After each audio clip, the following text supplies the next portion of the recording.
யாரு இவன் கூட உட்காந்துருக்க? யார் பேபி இவன்? இவன் எக்ஸ் பேபி சும்மா வந்து தொல்லை பண்ணிட்டே இருக்கான். ஏதே தொலை பண்றனா? நீ கையில வச்சிருக்கே ஐபோனு, அத நான் கஷ்டப்பட்டு வாங்கி கொடுத்தது. ஏய் பேபி குத்துரு. நான் வேற வாங்கி தரேன், நீ கூட நல்லா இருக்குல்ல, வாங்கி தரேன் விடு. ஓ மூஞ்சிக்கு நான் 16 வாங்கி தரேன், நீ ஏன் கவலைப்படுற? கேவலம் ஐபோனுக்கு வர சீன். ஐபோன் மட்டும் இல்ல, அவ பர்த்டேக்கு கஷ்டப்பட்டு ஸ்மார்ட் வாட்ச் வாங்கி கொடுத்துருக்கேன். மொக்க வாட்ச் குடு குடு குடு குடு குடு. அப்புறம் வேலண்டைன்ஸ் டேக்கு டைமண்ட் ரிங் வாங்கி கொடுத்தல, அதே தரகடி பெரிய ரிங் புறா ஒண்ணு கூட புறா எடுத்து போடா. வேறது பாக்கி இல்லல, கிளம்பு. தம்பி நீ உட்காந்துருக்கிய பைக்கு, அதே நான் வாங்கி கொடுத்ததுதான்.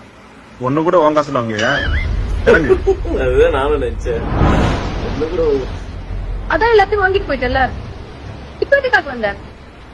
அவ உனக்கா வரல, எனக்கா வந்திருக்கு. நல்ல பையனா பாத்துக்கோ. மாமா மறுக்கையா